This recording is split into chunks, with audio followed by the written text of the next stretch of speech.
حفظہ اللہ اور نائب ناظم تبلیغ جمعیت الحدیث تحصیل رامسو فضیلت الشیخ ریاض احمد السلفی حفظہ اللہ اور دیگر ذمہ داران، میں سارے لوگوں کے نام یہاں نہیں لے سکتا ہوں اس لیے کہ وقت اجازت نہیں دے رہا ہے۔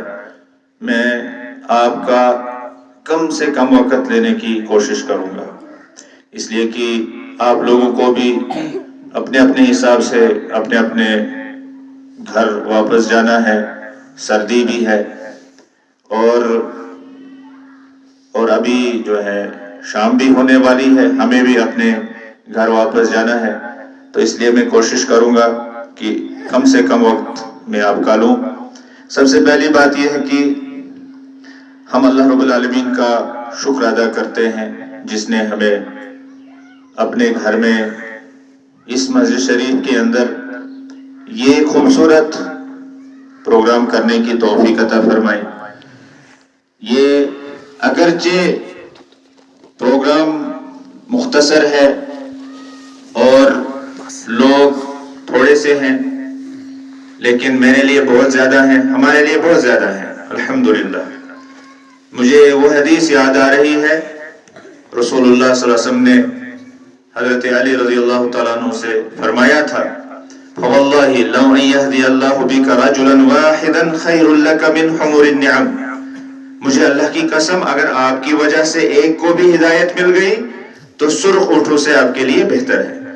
تو اتنے سارے لوگ اللہ تعالیٰ نے ہمیں عطا کیے ہیں، یہاں آئے ہیں، اور میں سن رہا ہوں کہ یہاں خواتین کی بھی اچھی خاصی تعداد کسی جگہ میں سن رہی ہیں، ہماری مائیں اور بہنیں، تو یہ ہمارے لیے نعمت ہے، اس پر ہمیں اللہ تعالیٰ کا شکر ادا کرنا چاہیے۔ اور یہاں پر آپ لوگوں کو میں مبارکباد بھی پیش کروں گا کہ شاید اس بستی کے اندر یہ پہلا پروگرام ہے اور آپ نے مسجد شریف بھی اس حد تک تعمیر کر دی ہے، ابھی تھوڑا سا کام باقی ہے، اللہ رب العالمین اس میں بھی ہماری مدد فرمائے گا اور ہم سب مل کر انشاءاللہ اس اللہ کے گھر کو تعمیر کریں گے۔ تو یہ مبارکبادی کا قدم ہے، یہاں کے بزرگوں کو، جوانوں کو، ذمہ داروں کو، مردوں کو، خواتین کو میں اپنی طرف سے بہت بہت مبارکباد پیش کرتا ہوں۔ اللہ تعالیٰ مزید توفیق سے ہمیں نوازے۔ اس کے بعد میں نے سورہ نساء کی ایک آیت تلاوت کی ہے جس میں اللہ تعالیٰ نے ارشاد فرمایا ہے، یا ایھا الذین آمنوا اطیعوا اللہ واطیعوا الرسول، اے ایمان والے لوگو تم اللہ کی اطاعت کرو اور اللہ کے رسول صلی اللہ علیہ وسلم کی اطاعت کرو، وَأُولِي الْأَمْرِ مِنْكُمْ، اور تم میں سے جو اولو الامر ہیں، جو ذمہ دار ہیں، جو تمہارے سربراہ ہیں، جو تمہارے امراء ہیں، ان کی اطاعت کرو۔ وَأُولِي الْأَمْرِ مِنْكُمْ پر میں تھوڑی سی گفتگو کرنا چاہتا ہوں۔ وَأُولِي الْأَمْرِ مِنْكُمْ سے کون مراد ہے؟ وَأُولِي الْأَمْرِ مِنْكُمْ سے مراد ہے سب سے پہلے خلفائے راشدین، خلفائے راشدین ابو بکر، عمر، عثمان اور علی رضی اللہ تعالی عنہم اجمعین۔ اولی الامر منکم سے یہ خلفائے راشدین مراد ہے، اور پھر عمومی طور پر صحابہ کرام کی جماعت، عمومی طور پر صحابہ کرام کی جماعت، اور پھر مفسرین کرام نے اولی الامر منکم کی تفسیر کرتے ہوئے فرمایا ہے کہ اولی الامر کی دو قسمیں ہیں، ایک وہ جو مسلمانوں کے حکومتی لیول پر امیر ہو، جو مسلمانوں کے مسلمان امراء ہو، مسلمان خلفاء ہو، حکومتی سطح پر یا سیاسی سطح پر، جس کو ہم سیاسی سطح پر بھی کہہ سکتے ہیں، تو وہ مراد ہے، لیکن وہ مسلمان ہونے چاہیے، امراء بھی اور مامورین بھی، امراء بھی اور مامورین بھی دونوں مسلمان ہونے چاہیے۔ اور دوسرا معنی انہوں نے یہ بیان کیا ہے کہ اولی الامر منکم سے مراد ہے علماء کرام، علماء کرام جنہوں نے لوگوں کو دینی معاملات کے اندر صحیح رہنمائی فرمائی ہے، جو لوگوں کو قرآن کی رہنمائی کرتے ہیں، محمد عربی صلی اللہ علیہ وسلم کی سنت کی رہنمائی کرتے ہیں، اولو الامر سے وہ لوگ مراد ہیں۔ تو یہ دونوں ہی مراد ہیں، دونوں ہی مراد ہے، دونوں کی اللہ کی اطاعت کے بعد، رسول کی اطاعت کے بعد اپنے امراء کی اطاعت کرنے کا اللہ تعالیٰ نے ہمیں حکم دیا ہے۔ اس کے بعد اللہ رب العالمین نے اس آیت کریمہ کے اندر ارشاد فرمایا ہے، فرمایا فَإِن تَنَازَعْتُمْ فِي شَيْءٍ، اگر کسی چیز میں تمہیں اختلاف ہو جائے، اور اختلاف رائے ہونا فطری بات ہے، یہ فطری بات ہے، اختلاف رائے ہوتا ہے، میری سوچ الگ ہے، دوسرے کی سوچ دوسری ہے، تو بہرحال اختلاف رائے اگر ہو جائے، اختلاف ہو جائے کسی بھی معاملے کے اندر، کسی بھی مسئلے کے اندر اختلاف ہو جائے تو کیا کیا جائے؟ ضد کی جائے، ہٹ درمی کی جائے، یا اپنے اپنے اصول بنائے جائیں، اپنے اپنے قوانین اور اپنے اپنے طریقے بنائے جائیں؟ نہ، قرآن ہمیں کہتا ہے، قرآن ہمیں سمجھاتا ہے، کیا کہتا ہے؟ فَإِن تَنَازَعْتُمْ فِي شَيْءٍ فَرُدُّوهُ إِلَى اللَّهِ وَالرَّسُولِ، اگر کسی معاملے میں تمہیں اختلاف ہو جائے تو اس معاملے کو لوٹاؤ اللہ کی طرف اور رسول کی طرف۔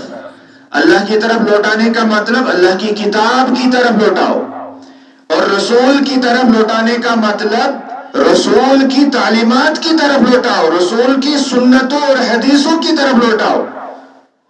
اب پہلے اللہ رب العالمین نے فرمایا تھا اطیعوا اللہ واطیعوا الرسول واولی الامر منکم، تین چیزیں بتائی تھی، لیکن یہاں اختلاف کے وقت میں کتنی چیزوں کا ذکر آیا؟ الی اللہ والرسول، حل یہی ہے، یہ حل ہے، ہمارے مسائل کا حل یہاں ہے، یہ اللہ تعالیٰ نے ہمیں بتایا، جس اللہ نے ہمیں بنایا، جس اللہ رب العالمین نے یہ کائنات کا نظام بنایا، جس اللہ رب العالمین نے اس شریعت کو بنایا، جس اللہ تعالیٰ نے یہ قرآن نازل کیا، محمد عربی صلی اللہ علیہ وسلم کو نازل کیا، محمد عربی صلی اللہ علیہ وسلم کو مبعوث فرمایا، اس اللہ نے ہمیں بتایا کہ صحیح طریقہ کیا ہے مسائل حل کرنے کا۔ ہم اپنی چلاتے ہیں، مسائل حل کرنے میں ہم اپنی چلاتے ہیں، اللہ کی بات کو نہیں مانتے ہیں۔ اللہ نے فرمایا تھا فَإِن تَنَازَعْتُمْ فِي شَيْءٍ فَرُدُّوهُ إِلَى اللَّهِ وَالرَّسُولِ، اگر کسی معاملے میں اختلاف ہو جائے، تم انسان ہو، بشر ہو، تمہاری سوچیں الگ الگ ہو سکتی ہیں، سوچوں میں فرق ہو سکتا ہے، سوچ بڑی ہو سکتی ہے، چھوٹی ہو سکتی ہے، سوچ ہر ایک کی برابر نہیں ہو سکتی ہے، لیکن اگر اختلاف ہو جائے، اب کیا ساری سوچوں کو لے کر چلو گے؟ ساروں کو خوش کرنا چاہو گے؟ ایسا تو ہو ہی نہیں سکتا ہے۔ تو وہاں پھر کیا کیا جائے؟ حل کیا ہے؟ حال یہ ہے کہ اللہ کی طرف لوٹاؤ اور محمد کریم صلی اللہ علیہ وسلم کے فرمان کی طرف لوٹاؤ۔ پھر اللہ تعالیٰ نے فرمایا، اللہ رب العالمین نے فرمایا ان کنتم تؤمنون باللہ والیوم الآخر، تم تب ایسا ہی کرو گے اگر تمہیں حقیقت میں اللہ پر ایمان ہوگا، تب تم حقیقت میں ایسا ہی کرو گے اگر اللہ پر ایمان ہوگا اور آخرت کے دن پر ایمان ہوگا۔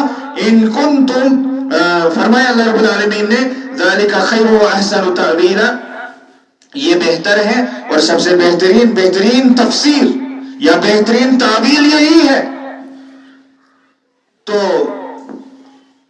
اس آیت کو آپ کے سامنے بیان کرنے کا جو مقصد اور مدعا ہے وہ یہ ہے کہ اس آیت کریمہ نے ہمیں ساری چیزیں بتا دی ہیں۔ تنظیم کیا ہوتی ہے، تنظیم کا منشور کیا ہونا چاہیے، تنظیم کا دستور کیا ہونا چاہیے، تنظیم چلانے کا طریقہ کیا ہونا چاہیے۔ لیکن یہاں میں یہ بات بھی واضح کرنا چاہتا ہوں کہ جب ہم لفظ تنظیم کہتے ہیں تو ہمیں کہتے کہتے بھی ایک خوف سا لگتا ہے، اور آپ کو سنتے سنتے بھی اس میں ڈر لگتا ہوگا کہ تنظیم، پتہ نہیں کیا تنظیم۔ تنظیم عربی لفظ ہے، یہ علماء کرام یہاں بیٹھے یہ جانتے ہیں، نظم ینظم تنظیم سے بنا ہے۔ نظم ینظم تنظیم کا معنی ہوتا ہے دھاگے کے اندر دانوں کو پرونا، دھاگے کے اندر دانوں کو پرونا، یعنی ایک دھاگے میں بہت سارے دانوں کو جمع کرنا۔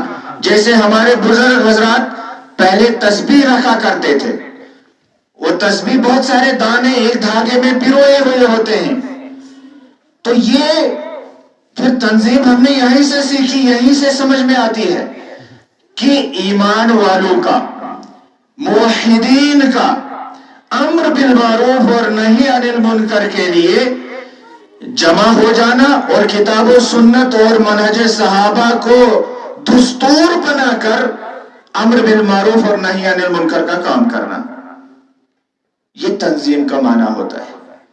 یہاں تنظیم کا اور کوئی معنی نہیں ہے.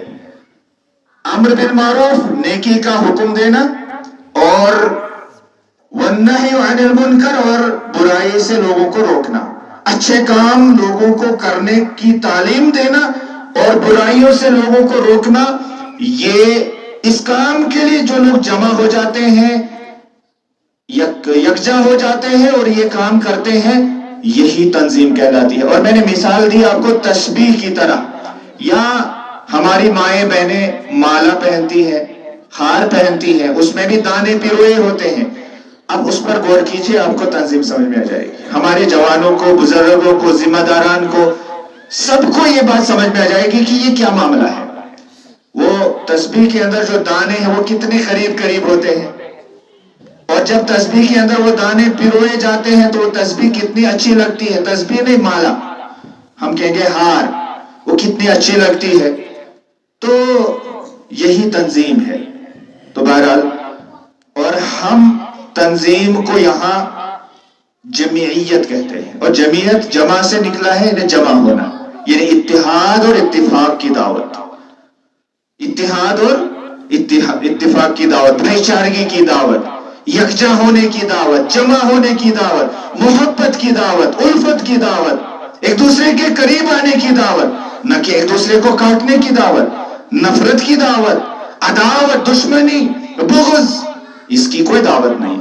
یکجا ہونا ہے اور ایک ساتھ مل کر یہ خیر کی علم, یہ خیر کی دعوت ہمیں آگے لے جانی ہے. تو یہ تنظیم کے تعلق سے میں نے ایک حدیث بھی آپ کے سامنے پڑھی. رسول کائنات صلی اللہ علیہ وسلم نے ارشاد فرمایا, لا تشد الرحال الا الى 3 مساجد. صرف 3 مسجدوں کی طرف زیارت کی نیت سے سفر کرنا جائز ہے. 3 مسجدوں کے علاوہ کہیں کے لیے ثواب کی نیت سے, زیارت کی نیت سے سفر کرنا جائز نہیں ہے. یہ کس نے فرمایا؟ محمد الرسول اللہ صلی اللہ علیہ وسلم نے. وہ ایک مسجد ہے المسجد الحرام, جس مسجد میں ایک نماز پڑھنے کا ثواب 1,00,000 نمازوں کے برابر ہے. اور یہ مسجد حرام ہے کہاں؟ مکہ میں. اور مکہ وہ شہر جہاں محمد الرسول اللہ صلی اللہ علیہ وسلم پیدا ہوئے, پلے بڑھے اور ساری جوانی وہاں گزار دی, اور دعوت کا کام بھی وہیں سے شروع کیا. اسی مکہ کے اندر غار حرا ہے, وہاں پر تھے, وہی آنا نازل, وہی آنا شروع ہوا وہاں سے. تو یہ مکہ شہر ہے. اور ایک پہلی مسجد تو ہوئی مسجد حرام. مسجد حرام, ان اول بیت وضع للناس للذی ببکہ مبارکا وہدی للعالمین. وہ بابرکت مسجد ہے, وہ بابرکت سرزمین ہے, مبارک سرزمین ہے, اور ہدایت کی سرزمین ہے. ہدایت وہی سے نکلی ہے, نور وہی سے پھیلا ہے, اسلام وہی سے پھیلا ہے. تو وہ سرزمین وہ ہے. اور دوسری مسجد کون سی ہے؟ فرمایا رسول اکرم صلی اللہ علیہ وسلم نے, وَمَسْجِدِ هَذَا, یعنی میری یہ مسجد, مسجد نبوی جو مدینہ منورہ میں ہے, جو مدینہ طیبہ کے اندر ہے. اس مسجد کے اندر ایک نماز پڑھنے کا ثواب 1,000 نمازوں کے برابر ہے. تو بہرحال میں مکہ اور مدینہ, مسجد حرام یا مسجد نبوی کے فضائل بیان یہاں اس مختصر سے وقت میں نہیں کر سکتا ہوں. ایک اشارہ دینا چاہتا ہوں.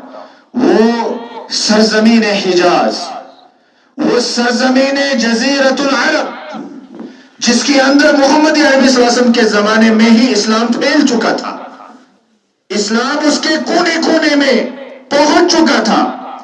وہ سرزمین انبیاء کرام علیہم السلام کی سرزمین ہے. کیا اس سرزمین میں ابراہیم خلیل اللہ علیہ السلام نے قدم نہیں رکھا؟ ابراہیم خلیل اللہ علیہ السلام نے ہی